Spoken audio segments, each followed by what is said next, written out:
सभी साथियों को नमस्कार। आज के इस वीडियो में आप सभी को करवाने वाला हूं मैं रेलवे ग्रुप डी एग्जाम 2025 के लिए इंपॉर्टेंट क्वेश्चन। जैसा कि आप सभी को पता है, रेलवे ग्रुप डी का एग्जाम जोरों शोरों से चल रहा है और काफी सारी शिफ्टों का एग्जाम कंप्लीट हो चुका है। तो उन्हीं शिफ्टों के आधार पर मैंने ये कुछ क्वेश्चन तैयार किए हैं जो कि आपकी आने वाली एग्जाम के लिए काफी ज्यादा इंपॉर्टेंट है। तो जिन बच्चों का एग्जाम अभी तक नहीं हुआ है, आने वाले दिनों में जिनका भी एग्जाम है, इस वीडियो को लास्ट तक देख लेना। आपको समझ में आ जाएगा कि किस तरह के क्वेश्चन आप लोगों से पूछे जा सकते हैं। तो सभी स्टूडेंट मेरे भाई जिनका एग्जाम अभी तक नहीं हुआ, और कुछ करो या मत करो, इस क्लास को लास्ट तक देख लेना भाई। मेरी मान लो मेरे भाई, इस क्लास को लास्ट तक देख लेना। आपको समझ में आ जाएगा कि इस क्लास का एक एक क्वेश्चन इंपॉर्टेंट है। तो लाइक और सब्सक्राइब कर दो मेरे भाई, और कमेंट में मुझे अपनी अपनी एग्जाम डेट बता दो एक बार, ठीक है। ध्यान से देखो, उस विकल्प का चयन कीजिए जिसका पांचवें अक्षर समूह से वही संबंध है जो चौथे अक्षर समूह का तीसरे अक्षर समूह से और दूसरे अक्षर समूह का पहले अक्षर समूह से। इंपॉर्टेंट सवाल है मेरे भाई। देखो, इन दोनों के बीच में कोई संबंध है, इन दोनों के बीच में कोई संबंध है, तो बताना है कि इसका संबंध किसके साथ में होगा। 20 सेकंड का टाइम मैं आपको देता हूं इस सवाल को करने के लिए। कितने सेकंड का? 20 सेकंड का। बताओ आंसर क्या होगा। तो ध्यान से देखो भाई, लास्ट में जाओ। सर ए के बाद में बी आएगा, वाई के बाद में जेड आएगा और टी के बाद में यू आएगा। बात तो सही है सर। अब इसमें देखो, एम के बाद में एन आएगा, आई के बाद में जे आएगा और एन के बाद में ओ आएगा। बात तो सर ये भी सही है। तो एल के बाद में क्या आएगा सर? एम। टी के बाद में क्या आएगा? यू। और आर के बाद में क्या आएगा? एस। तो S U M. Sir last में एस यू एम इसी ऑप्शन में है। तो आगे सवाल को करो या मत करो, कोई फायदा नहीं है। आंसर तुम्हारा ऑप्शन बी आएगा। उम्मीद करूंगा ये सवाल समझ में आ गया होगा। अब बढ़ता हूं अगले सवाल पर। अगला सवाल देखो मेरे भाई, दिए गए विकल्पों में से उस अक्षर समूह का चयन करें जो निम्नलिखित श्रृंखला में प्रश्नवाचक चिन्ह के स्थान पर आ सकता है। सभी बच्चे बताएंगे मेरे भाई, क्वेश्चन मार्क की जगह पर इनमें से कौन सा ऑप्शन आएगा।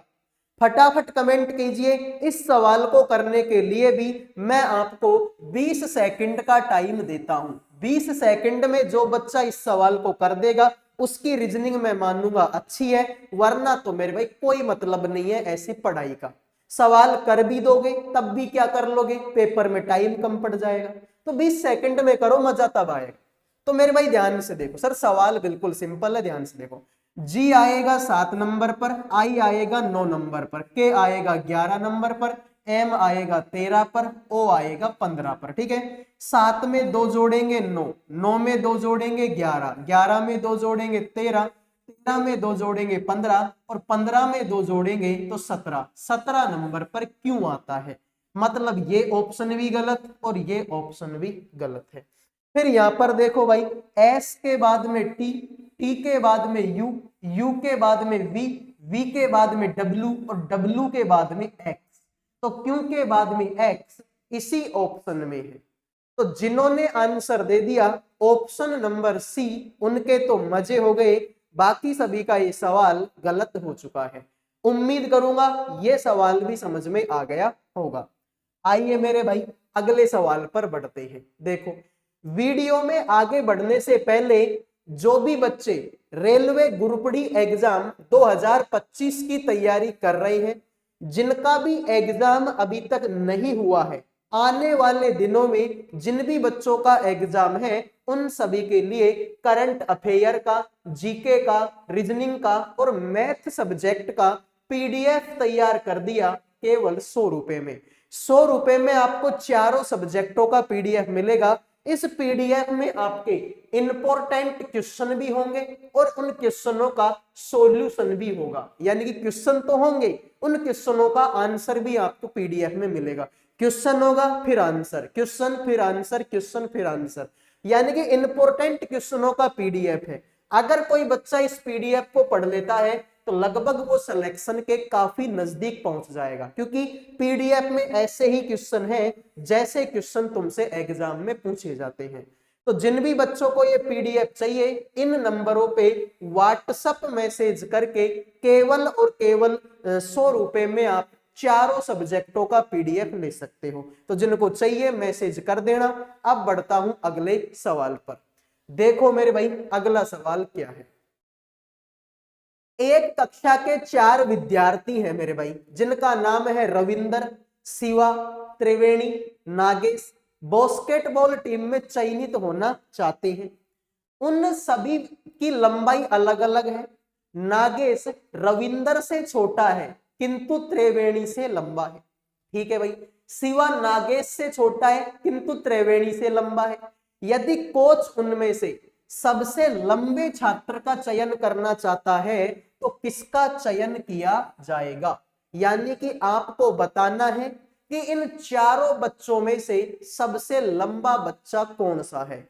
तो देखते हैं आप में से कितने बच्चे इस सवाल का आंसर करेंगे। फटाफट कमेंट करो मेरे। तो तुमसे क्या बोला है कि भाई जो नागेश है ना, नागेश वो रविंदर से छोटा है किंतु त्रिवेणी से लंबा है। मेरे भाई रविंदर से छोटा कौन है? नागेश, लेकिन त्रिवेणी से तो लंबा है। त्रिवेणी बोले तो त्रिवेणी से क्या हो गया? लंबा हो गया। शिवा जो है नागेश से छोटा है किंतु त्रिवेणी से लंबा है। अब जो शिवा है ना, शिवा वो हुआ क्या कि नागेश से तो छोटा है, त्रिवेणी से लंबा है। तो मैं इसको क्या कर लेता हूं, ऐसे बना लेता हूं कि शिवा जो है नागेश से तो छोटा है लेकिन त्रिवेणी से लंबा है। अब सवाल की एक एक लाइन को पढ़ लो तुम।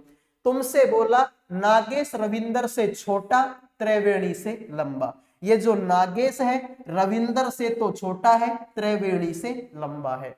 फिर शिवा नागेश से छोटा, त्रिवेणी से लंबा। जो शिवा है नागेश से छोटा, त्रिवेणी से लंबा। तुमसे बोला कोच उनमें से सबसे लंबे छात्र का चयन करना चाहता है। तो सबसे लंबा कौन है? सबसे लंबा रविंदर है। सबसे छोटा कौन है? सबसे छोटा त्रिवेणी है। तो सबसे लंबा कौन हुआ मेरे भाई? रविंदर हुआ। जिन्होंने डी आंसर दे दिया है उनके हो गए मजे, बाकी सभी का सवाल गलत हो चुका है। तो सभी से रिक्वेस्ट है मेरे भाई, वीडियो को लाइक कर दीजिए, चैनल को सब्सक्राइब कर लीजिए। लाइक सब्सक्राइब करना बिल्कुल फ्री होता है। उस विकल्प का चयन कीजिए जिसका 5 अक्षर समूह से, 5वें अक्षर समूह से वही संबंध है जो चौथे अक्षर समूह का तीसरे अक्षर समूह से और दूसरे अक्षर समूह का पहले अक्षर समूह से। यानी कि इनके बीच में आपस में कोई संबंध है, इनके बीच में आपस में कोई संबंध है। ऐसा ही संबंध बताओ इसका किसके साथ में होगा। तो देखते हैं आप में से कितने बच्चे इस सवाल का आंसर करेंगे। फटाफट कमेंट करो मेरे भाई। तो देखते हैं यार कि आप में से कितने बच्चे इस सवाल का कमेंट करेंगे। तो ध्यान से देखो मेरे भाई, तुम्हारे सामने है HTWCGY। तो H देखो, HTWCGY इसको लिखा गया इस तरीके से, WTHCGY। तो सर कुछ नहीं किया इसने मतलब कुछ नहीं का मतलब कुछ भी नहीं किया। लास्ट के 3 अक्षर CGY थे, इनको तो सेम टू सेम ही लिख दिया। इसमें भी CGY, इसमें भी CGY। और यहाँ पर देखो H यहाँ था, यहाँ कर दिया, इसको यहाँ पर और T को T लिख दिया। तो सेम काम तुम इसमें कर दो, LGETDR, LGETDR।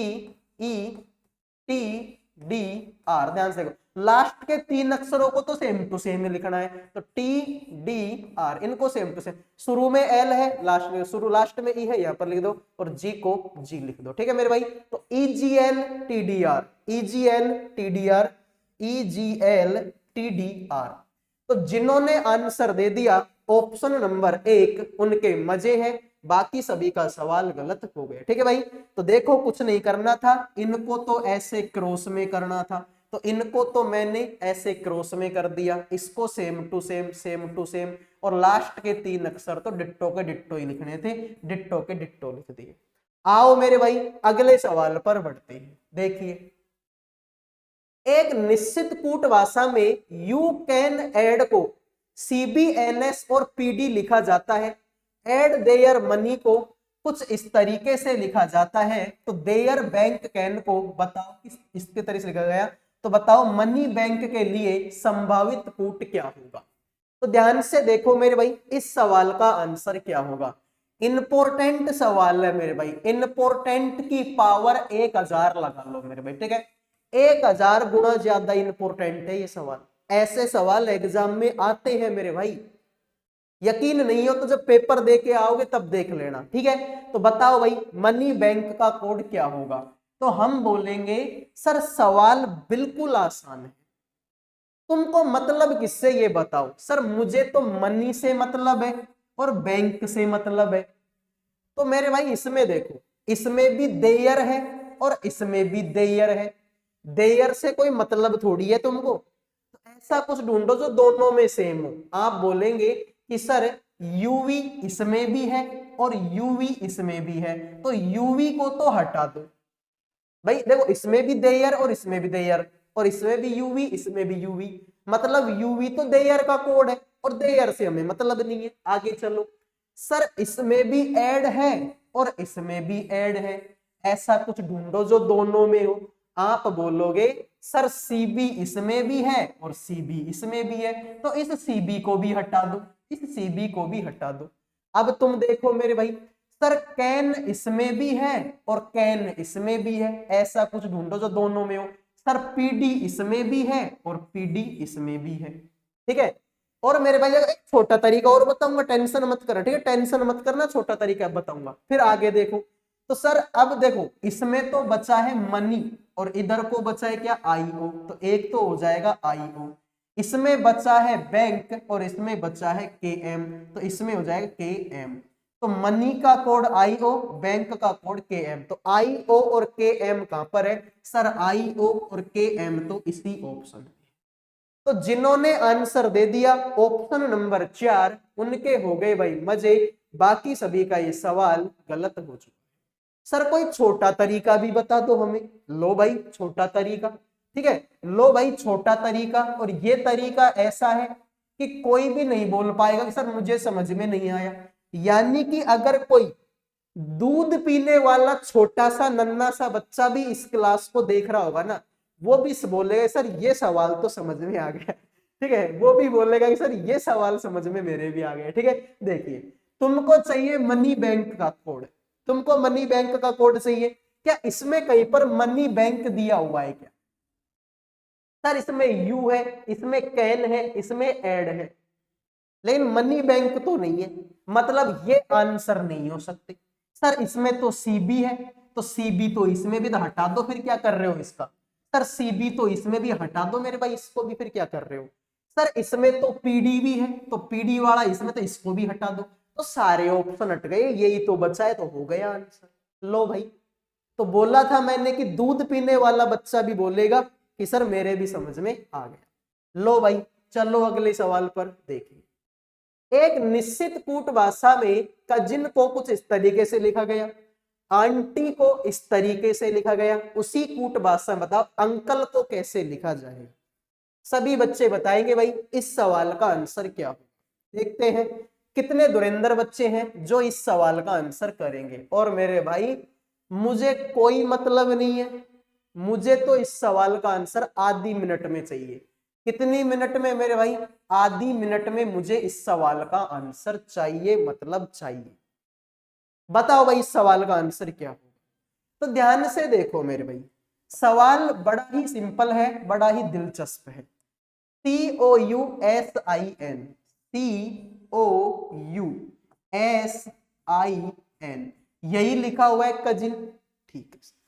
इसमें सर UIOI और SNC लिखा हुआ है सर क्या। तो अगर तुम इसको ध्यान से देख रहे तुमको पता चलेगा कि भाई लास्ट के तीनों तो व्यंजन है और शुरू के तीनों आपके स्वर है, ठीक है मेरे भाई, ये तो तीनों स्वर है और ये तीनों व्यंजन है।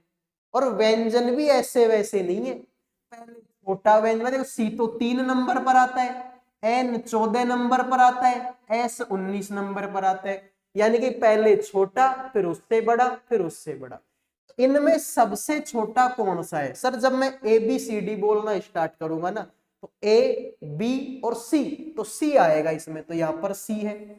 सी के बाद में देखो ये दोनों तो स्वर हैं, इनको तो लिखेंगे बाद में। अब देखो A B C D E F G H I J K L M N, N आ गया तो एन लिख दो, एन के बाद में O P Q R S, तो ये एस आ गया, तो C N S, C N S ही तो है, तो ये तो हो गए व्यंजन। अब स्वर का काम देखो, इन तीनों में देखो ओ में से, आई में से और इसमें से, तीनों में से छोटा कौन है sir? A B C D E F G H I, तो आई सबसे छोटा है, फिर आई के बाद में ओ और फिर उसके बाद में यू। तो ऐसा ही तो कुछ है मेरे भाई। सर बिल्कुल यार आप सही बात बोल रहे हो। तो इस अंकल को देखो यार तुम, U N C L E, uncle. इस अंकल में मुझे बताओ, देखो अंकल में देखो, देखो ये स्वर है और ये भी स्वर है, बाकी ये तीनों व्यंजन है, तो इन तीनों में से सबसे छोटा कौन है सर? सी सबसे छोटा है, फिर एल 12 पर आता है, एल है, फिर एन 14 पर आता है, फिर यू में से और ई में से छोटा कौन सर? ई छोटा है, सॉरी गिनती क्यों लिख रहा हूं मैं, ठीक है, एन है, फिर यू में से और ई में से छोटा कौन सर? ई छोटा है, और फिर यू बड़ा है, तो U E N L C, U E N L C, U E N L C. जिन्होंने आंसर दे दिया ऑप्शन नंबर सी, उनका मजे हो गए, बाकी सभी का सवाल गलत हो गया। आओ मेरे भाई देखिए, 28 छात्रों की एक पंक्ति में जमुना बाएं से 12वें स्थान पर थी और गंगा दाएं सिरे से 19वें स्थान पर थी। यदि सरस्वती उनके ठीक मध्य में बैठी थी तो दाएं सिरे से सरस्वती का स्थान कौन सा था? मान लीजिए कि छात्र उत्तर दिशा की ओर मुंह करके बैठे। तो मेरे भाई ध्यान से देखो, जमुना बाएं सिरे से 12वें नंबर पर है, जमुना बाएं सिरे से कौन से नंबर पर? यहां पर जमुना बैठी है 12 नंबर पर, ठीक है। फिर उधर से गंगा आई दाएं सिरे पर और ये बैठी है 19वें नंबर पर, ये बैठी है कौन से नंबर पर? 19वें नंबर पर। तो मेरे भाई 12 और 19 कितना होता है सर? ये तो 9 और 2 11, यानी 31 हो गया सर, जबकि बच्चे तो बेचारे 28 ही हैं। समझ रहे हो ना मेरी बात को मैं क्या बोल रहा हूं? कि इधर से 12वें नंबर पर मैं इसको बिठाऊं, इधर से 19वें नंबर पर इसको बिठाऊं, तो 19 और 12 तो 31 होता है, जबकि बच्चे कितने हैं? बच्चे तो 28 ही हैं, बच्चे तो 28 ही हैं। तो मेरे भाई 12 बच्चे तो ये हो गई। अगर मैं इधर से बिठाना स्टार्ट करूंगा किसको? गंगा को, तो मेरे भाई वो कौन से नंबर पर आएगी? देखो भाई 12, 28 में से 12 तो ये तो 16 बच्चे तो ये हो गई, ठीक है, 16 बच्चे तो हो गए, ये 17 हो गया, ये 18, ये 19, ठीक है, 19 नंबर पर यहाँ पर, ठीक है। तो यहाँ पर मेरे भाई मान लो यहाँ पर गंगा बैठी है, इधर से कौन से नंबर पर? 19 नंबर। तो सर अब ये कितने बच्चे हैं भाई? देखो सीधी सी बात है, इधर से जब मैं गया था तो ये 12 बच्चे थे, अगर ये बच्चे 12 हैं तो ये बच्चे कितने हैं? 16 बच्चे हैं भाई, 12 और 16 28 ही तो होता है, और बच्चे टोटल 28 ही तो थे। तो अगर ये 16 बच्चे हैं और ये 12 बच्चे हैं, तो इनके बीच में कितने बच्चे हैं? इनके बीच में कितने बच्चे हैं? ठीक है मेरे भाई, तो 16 के बाद ये 17 हो गया, ये 18, यानी इनके बीच में एक बच्चा है भाई। 16 तो ये हो गई, ये 17 नंबर का, ये 18 नंबर का और ये 19 नंबर का। तो भाई बीच में कौन बैठी है सर? बीच में सरस्वती बैठी है। बीच में कौन बैठी है? सरस्वती। तुमसे बोला है कि दाएं सिरे से सरस्वती का स्थान कौन सा था, तो दाएं सिरे से देखो मेरे भाई 16 बच्चे तो ये है, 17 नंबर का ये और 18 नंबर का ये। तो जिन्होंने आंसर दे दिया 18 उनके तो मजे हो गए, बाकी सभी का ये सवाल गलत हो चुका है। उम्मीद करूंगा मेरे भाई ये सवाल आपके समझ में आ गया होगा। समझ में आया है तो वीडियो को लाइक कर दो, चैनल को सब्सक्राइब कर दो मेरे भाई, ठीक है। तो ध्यान से देखिए, समझ में आया कि नहीं आया, एक बार फिर से देख लो। तुमसे बोला था कि मेरे भाई 28 बच्चे हैं पूरी क्लास में, जमुना बाएं से 12वें नंबर पर है, इधर से मैं जाऊंगा 12 नंबर पर कौन बैठेगी, 12 नंबर पर जमुना बैठेगी। तो टोटल बच्चे 28 हैं। अगर ये 12 बच्चे हैं तो इधर को ये कितने बच्चे बचेंगे भाई, ये तो 16 बच्चे बचेंगे। अरे 12 और 16 हो गया ना 28। तो तुमसे बोला कि जो गंगा है ना, गंगा वो इधर से बैठी है 19वें नंबर पर। तो इधर से देखो भाई 16 बच्चे तो ये हो गए, ये हो गया 17 नंबर का, ये 18 नंबर का, ये 19 नंबर का। यानी 19 नंबर पर कौन बैठी है, गंगा बैठी है। तो इनके बीच में सरस्वती बैठी है, तो यहां पर कौन बैठी है, सरस्वती। तुमसे बोला कि दाएं से सरस्वती का स्थान, तो दाएं से देखो, दाएं से मैंने देखा तो 16 बच्चे तो ये, 17 नंबर का ये और 18 नंबर का ये। यही तुम्हारे सवाल का राइट आंसर। उम्मीद करूंगा भाई सवाल समझ में आ गया हो। कथन और निष्कर्ष का सवाल है। कुछ सामान सुंदर है और कुछ सुंदर आपके मूल्यवान है। कुछ सामान तो सुंदर है और कुछ सुंदर आपके मूल्यवान है। तो मेरे भाई ध्यान से देखो, सर ये मान लो ये तुम्हारे सामान का गोला है। तो मेरे भाई कुछ सामान आपके सुंदर हैं, कुछ सामान मैंने क्या बना दिए, कुछ सामान सुंदर बनाए, और कुछ सुंदर मूल्यवान है, कुछ सुंदर आपके मूल्यवान है। अब सवाल को देखो, तुमसे बोला है कि कुछ सामान मूल्यवान है क्या। मेरे भाई ये सामान रहा और ये मूल्यवान रहा, इनके बीच में तो कोई संबंध नहीं है, मतलब ये तो गलत। सभी मूल्यवान सुंदर है क्या, जितने भी मूल्यवान हैं क्या वो सारे के सारे सुंदर है क्या, सारे के सारे नहीं सर, थोड़े बहुत तो हैं, मतलब ये भी गलत हो गया। तो मेरे भाई न तो निष्कर्ष एक और न ही निष्कर्ष तो कोई सा भी अनुसरण नहीं कर रहा मेरे भाई, ये तो गलत है सर दोनों ही। आइए अगले सवाल पर बढ़ते हैं, ध्यान से देखो। ये भी भाई कथन और निष्कर्ष का सवाल है और काफी लंबा चौड़ा सवाल है भाई, ठीक, काफी लंबा चौड़ा सवाल है। देखिए तुमसे बोला कि सभी स्टूल गोल है, ठीक है मेरे भाई, जितनी भी स्टूल हैं ये सारी की सारी स्टूल तुम्हारी गोल है। फिर बोला कुछ पर्वत, ये पर्वत है बेटे, कुछ पर्वत आपके गोल हैं। सर कुछ पर्वत भी हैं जो तुम्हारे गोल हैं। कुछ तालाब ऐसे हैं जो पर्वत हैं। सर कुछ तालाब ऐसे हैं जो कि पर्वत हैं, और सभी तालाब वर्गाकार हैं। जितने भी ये तालाब हैं वो सारे के सारे मेरे भाई वर्गाकार हैं। तो वर्गाकार को भी लिख दिया। अब देखो कुछ तालाब गोल है क्या, सर ये तालाब रहा और ये गोल रहा, इनके बीच में तो कोई संबंध नहीं है भाई, इनके बीच में कोई संबंध नहीं है। इसका मतलब मेरे भाई मेरे लाल ये तुम्हारा गलत है। कुछ पर्वत वर्ग है क्या, हाँ मेरे भाई देखो ये पर्वत रहा और ये वर्ग रहा, इसका मतलब सर ये बात तो तुम्हारी सही है, ये बात तो तुम्हारी सही है। कुछ तालाब पर्वत और गोल है क्या, कुछ तालाब मेरे भाई पर्वत है क्या, कुछ तालाब पर्वत तो है लेकिन गोल नहीं है। कुछ तालाब बोलोगे कुछ तालाब पर्वत और गोल दोनों है क्या, तो मेरे भाई तालाब पर्वत तो है लेकिन गोल नहीं है, इसका मतलब ये भी गलत हो गया। कुछ स्टूल वर्गाकार है क्या, कुछ देखो ये स्टूल रही और ये वर्गाकार रही, तो सर इनके बीच में भी कोई संबंध नहीं है। तो इसका मतलब मेरे भाई केवल एक निष्कर्ष तुम्हारा अनुसरण, सॉरी केवल दो निष्कर्ष तुम्हारा क्या करता है, अनुसरण करता है। इतने सारों में से केवल दो तुम्हारा क्या करेगा, अनुसरण करेगा। उम्मीद करूंगा मेरे भाई ये सवाल भी आपको समझ में आ गया होगा, ठीक है। तो कुछ नहीं था मेरे भाई, सवाल को एक बार फिर से देख लेते हैं, जिनको समझ में नहीं आया वो देख लो मेरे भाई, क्योंकि सवाल अच्छे लेवल का है, अच्छे लेवल का सवाल है तो दो बार समझाना तो बनता है। देखो तुमसे बोला कि सभी स्टूल गोल हैं, जितनी भी स्टूल हैं वो सारी की सारी मेरे भाई क्या है, सारी की सारी गोल है। कुछ पर्वत मेरे भाई ऐसे हैं जो गोल हैं, कुछ पर्वत ऐसे हैं जो कि गोल है, कुछ पर्वत तुम्हारी गोल हो गई। फिर बोला कुछ तालाब ऐसे हैं जो पर्वत है, कुछ तालाब ऐसे हैं जो कि मेरे भाई क्या है, पर्वत है।